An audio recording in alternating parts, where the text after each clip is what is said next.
It was just after 2:45 in the morning when a terrified teenager whispered into the phone, "My brother!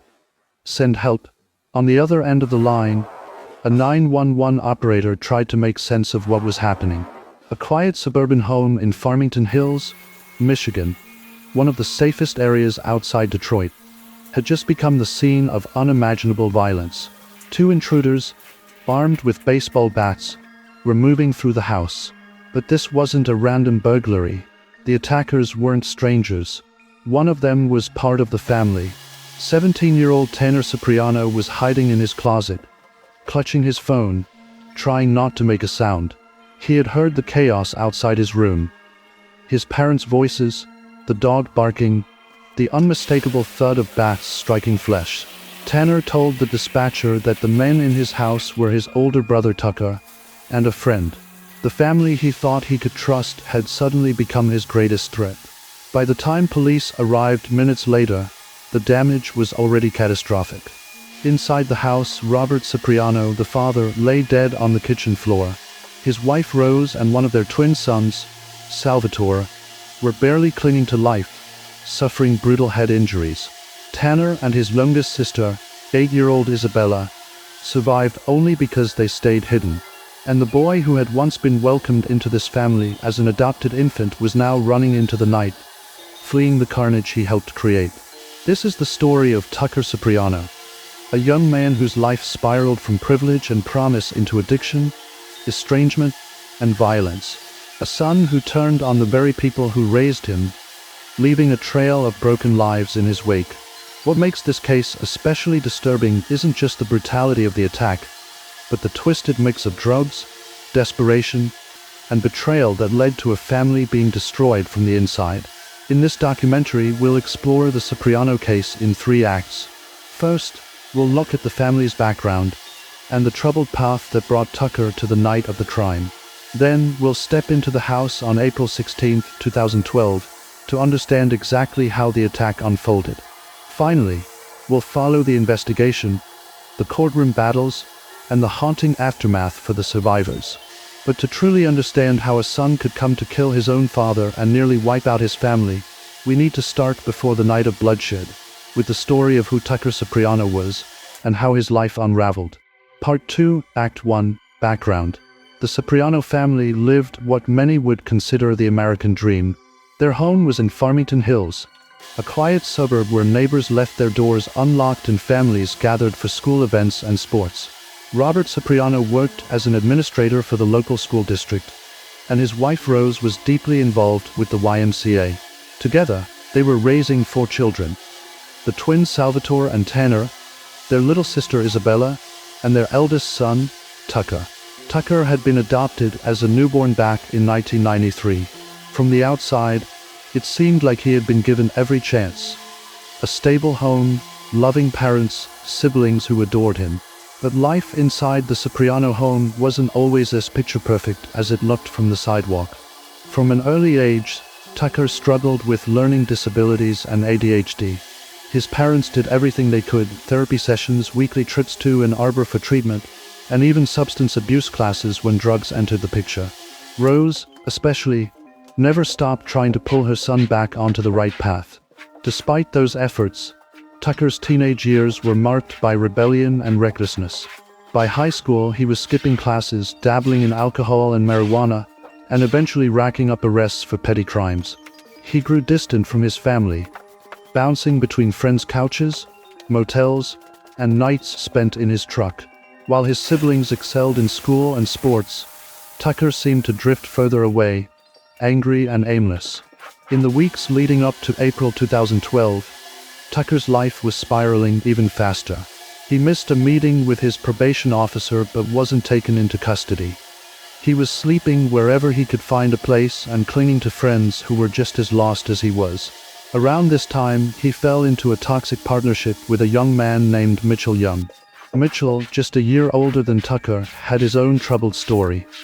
He'd been kicked out of his home, was failing at work, and, like Tucker, was self-medicating with whatever he could find. Together, the 2 teenagers fed each other's worst instincts, and soon they were experimenting with something far more dangerous than marijuana: a synthetic drug known as spice or K2. Spice was legal at the time, sold in gas stations and convenience stores, marketed as a harmless alternative to weed. But its effects were anything but harmless. Users reported paranoia, hallucinations, violent outbursts, and complete detachment from reality. Friends later recalled that Tucker seemed consumed by it, talking openly about violence, even fantasizing about killing. At first, people assumed it was bravado, just dark talk. But as the weeks went on, his words started to sound less like jokes and more like warnings. By the spring of 2012, Tucker wasn't just estranged from his parents, he was desperate. He and Mitchell were broke, addicted, and convinced that money was their only way out. In their distorted thinking, the Cipriano home became both a target and a solution. A place where they could get cash, maybe even a car, and vanish south to Mexico. But to do that, they believed the family had to be eliminated. And so, in the early hours of April 16, 2012, Tucker and Mitchell made their move. It was the middle of the night, April 16, 2012. While the neighborhood slept, Tucker Cipriano and Mitchell Young pulled up near the Cipriano home. This wasn't their first attempt that evening. It was the third time they had circled back. Each time, their plan grew bolder. This time, Tucker slipped through a garage window he knew well, then unlocked the door to let Mitchell inside. In the garage, the two boys found weapons, aluminum baseball bats. Clutching the cold metal in their hands, they crept into the kitchen. What happened next would tear a family apart forever. The family dog began barking, roused by the strangers moving in the dark. Robert Cipriano, the father, came downstairs to check the noise. He expected maybe an animal had gotten in, or that something had fallen in the kitchen. Instead, he found his oldest son standing there, bat in hand, alongside a stranger. Accounts differ on who struck first, but what we know is that Robert never made it out alive. A brutal fight broke out. The sound of bats smashing against bone echoed through the house. Robert fell to the kitchen floor, motionless. The noise woke the others. 17-year-old Tanner grabbed his phone and locked himself in his closet, whispering to a 911 operator while chaos unfolded just outside his door. His twin brother, Salvatore, rushed to help his father, even managing to grab a BB gun to defend himself. But he was no match for two attackers armed with bats. Sal was struck repeatedly, his young body collapsing under the blows. Rose, the mother, was attacked on the staircase. She pleaded for her son to stop, but her words were drowned out by violence. Her skull was fractured, her body beaten so severely that doctors would later call it a miracle she survived it all. And then there was Isabella, just 8 years old. Small, terrified, and confused, she somehow managed to run to the front door. When police arrived, she opened it just in time for them to see Mitchell trying to flee upstairs. Officers rushed inside, catching him almost immediately. Tucker, meanwhile, bolted out the back door, disappearing into the night before the police could get to him. The scene inside the Cipriano home was devastating. Robert lay dead in the kitchen. Rose and Sal were unconscious, bleeding heavily, both with catastrophic head injuries. Tanner was found unharmed, still clutching the phone that had brought officers to their rescue. And Isabella, the brave little girl who opened the door, was safe, though scarred forever by what she had witnessed. But this was only the beginning. Tucker was still out there on the run, and the full truth of what led to this massacre was only just starting to emerge. By the time the sun rose over Farmington Hills that April morning, Tucker Cipriano was already on the run. But he didn't get far. Just a few hours after the attack, police tracked his cell phone signal to a house about 20 minutes north, in Kigo Harbor. When officers surrounded the home, they found Tucker inside with a couple of other teenagers. One of them, his friend Ian Zinderman. Tucker didn't resist. The boy who had brought terror into his family's home was taken into custody before breakfast. Investigators quickly began piecing together the motive. Tucker and Mitchell hadn't broken into the house looking for jewelry or electronics. They wanted money, cash to buy more synthetic marijuana, known as spice or K2. At the time, the drug was technically legal and easy to buy at gas stations. But its effects were far more dangerous than regular marijuana. Users often suffered paranoia, violent outbursts, and even hallucinations. Friends told police that Tucker and Mitchell had been using spice heavily in the weeks leading up to the crime. They were broke, homeless, and desperate. Their plan was to rob the Cipriano family, steal a car, and escape to Mexico. But underneath that desperation was something even darker. Tucker had reportedly talked for weeks about killing people, often so casually that his friends assumed he was joking. When questioned by police, Tucker and Mitchell each told very different stories. Both admitted being in the house. Both admitted violence had taken place. But each insisted the other was the mastermind. Mitchell claimed that Tucker attacked first, striking his own father with the bat, and then turned on him, hitting him in the jaw and threatening to kill him if he didn't get with the program. Mitchell said he was forced to participate out of fear for his own life. He painted himself as another victim, caught up in Tucker's rage. Tucker, on the other hand, tried to downplay his own role, suggesting that Mitchell had been the one who carried out much of the violence. He insisted he had no plan to kill his family, only to scare them, and that things had spiraled out of control. But the evidence told a clearer story. Forensic experts examined Mitchell's clothing and found blood spatter consistent with someone standing directly over the victims, delivering blows. His injuries, a dislocated jaw and facial trauma, could have come from the fight, but they also aligned with Tucker's claim that he had struck him during the attack. Meanwhile, Ian Zinderman, the friend who had been with Tucker and Mitchell earlier that night, came forward with critical testimony. He said both boys had talked openly about their plan to kill the Cipriano family and rob the house. Ian admitted he didn't believe them at first, he thought it was just talk. But as he dropped them off that night, he realized too late that they were serious. With physical evidence, witness testimony, and 2 shifting confessions, police built their case. Tucker and Mitchell would each face charges of first-degree murder, attempted murder, and assault with intent to kill. But the question remained: who was truly responsible? Was Tucker the ringleader, driven by anger and addiction? Or was Mitchell equally complicit, sharing in the plan and the violence? The courtroom would decide.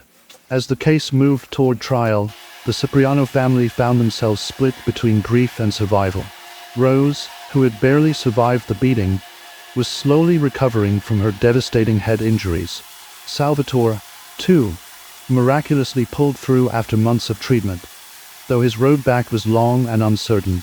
Meanwhile, Robert, the father who had tried to protect his family, was gone forever.